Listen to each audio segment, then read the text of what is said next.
In January 2024, a finance employee in Hong Kong joined a video conference with his company's chief financial officer and several senior colleagues. He recognized their faces. He recognized their voices. They discussed a confidential transaction, and over the days that followed, he wired 200 million Hong Kong dollars, roughly 25.6 million US, exactly as instructed. Every single person on that call, except him, was fake. Not imposters in disguise, not lookalikes hired for the job, software, wearing the faces of real executives, speaking in their voices, in real time.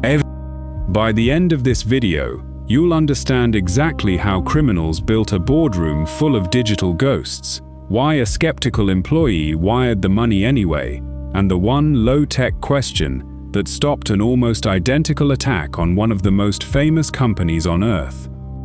Every scene here is AI visualized, but every detail is real, built on court filings and police statements. Full sources in the description.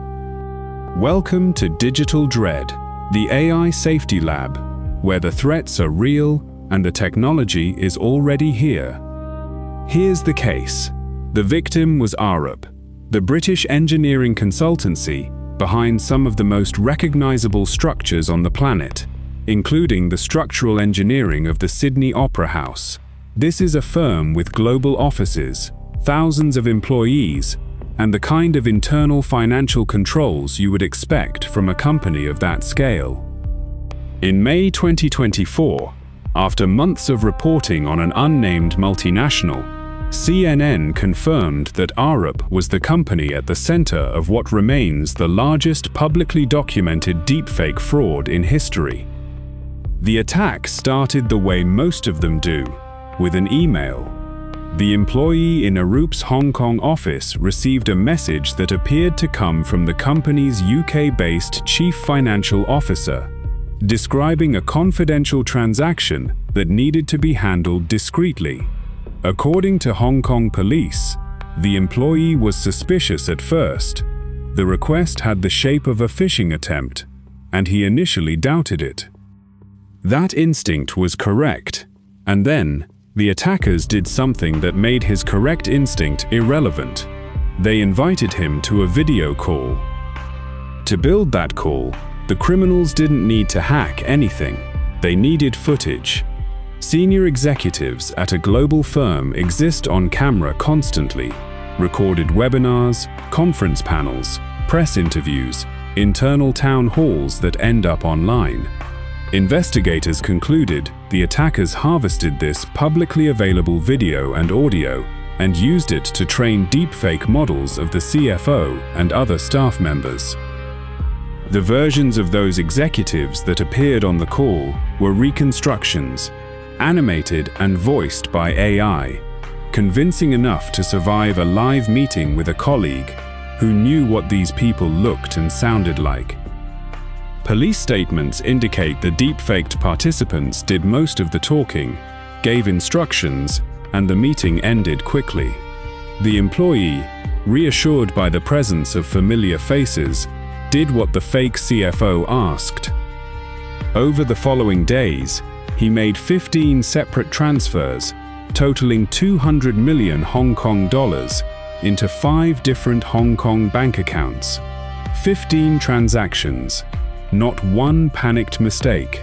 A sustained, week-long process, during which nothing and no one triggered an alarm. The fraud was only discovered when the employee finally followed up with the company's headquarters and learned there was no confidential transaction, and there never had been. What happened next is the part that should genuinely unsettle you.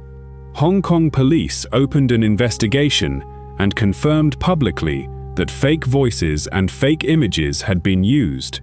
But as of the most recent reporting, no one has been charged in connection with this specific theft, and the money moved fast through those 5 accounts and almost certainly dispersed within hours, has never been recovered. $25 million, taken not by breaching a firewall, but by breaching something older: the assumption that seeing a person's face and hearing their voice means they are real. It's worth being precise about the technology, because deepfake gets used loosely. What this attack used was real-time face and voice synthesis. Models trained on a specific person that can puppet their likeness live, responding on a call as the operator speaks or types. The quality doesn't have to be perfect. Video calls are compressed, laggy, and small on screen. A slightly stiff expression or an odd pause reads as bad bandwidth, not as fraud. The attackers also controlled the format: a short meeting dominated by the fake executives, with little room for open-ended conversation.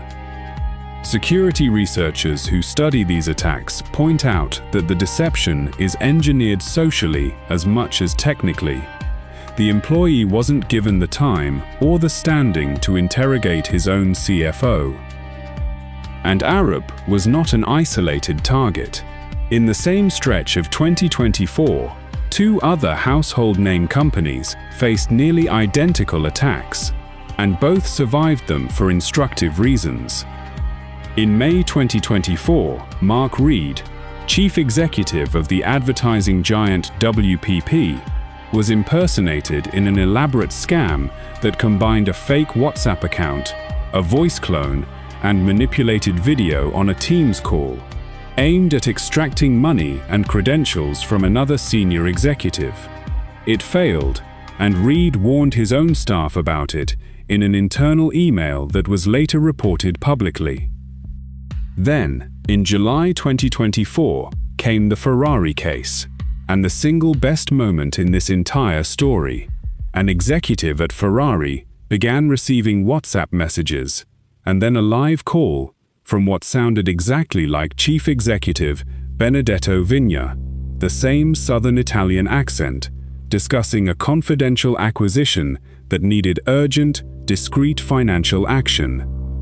The voice was a clone, and the executive did the one thing the Arup employee never got the chance to do. He stopped and said, in effect, "Sorry, but I need to verify it's really you," and asked a question only the real Vigna could answer. The title of the book Vigna had recommended to him just days earlier. The line went dead. The scammers hung up. Millions of dollars of AI engineering defeated by a book club question. That contrast is the entire lesson of this case. The difference between Arup losing $25 million and Ferrari losing nothing was not better software, a smarter firewall, or a detection algorithm. It was a human being with the confidence to challenge his own boss's face, and an out-of-band fact no model could have scraped from the internet. The FBI's Internet Crime Complaint Center logged roughly $893 million in AI-enabled fraud losses in 2025, the first year it tracked AI as its own category. Identity verification firms report that deepfake-based attempts have gone from a rounding error, around 0.1% of fraud attempts in 2022, to several percent of everything they see today. Hong Kong police, in the same period as the Arup case, arrested 6 people in a separate operation that used AI-generated identity documents to open bank accounts. The tooling has become cheap, the source footage is free, and every executive who has ever appeared on a webinar has already handed over the training data. It's also worth being precise about what is and isn't established here. What's documented through police statements and Arup's own confirmation: the deepfake video call, the 15 transfers, the 200 million Hong Kong dollar loss, and the use of publicly sourced footage. What remains unknown: who actually ran the operation.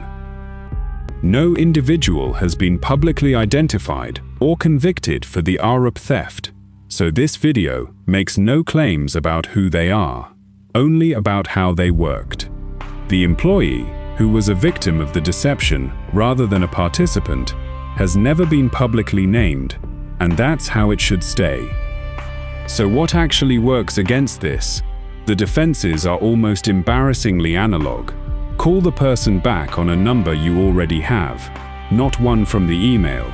Agree on verification questions or code words for any request that moves money. Treat urgency plus secrecy as the signature of fraud, because it is. Nearly every one of these attacks tells the target to act fast and tell no one. And build a culture where a junior employee can challenge a CFO's face on a screen without fearing for their job. Because at Arup, the controls that failed were not technical. Every system worked as designed. The design just assumed that a face was proof. The age when video evidence settled the question of, is this real, lasted roughly 1 human generation. It's over now. The Arup case is simply the invoice that made it official. $25 million for a lesson the rest of us get for free. On the other side of any screen, familiar is not the same as real. Next time someone's face asks you for money, remember the question that saved Ferrari, and ask about the book. What AI threat should we investigate next? Tell us in the comments, and subscribe to Digital Dread, because the fakes are only getting better.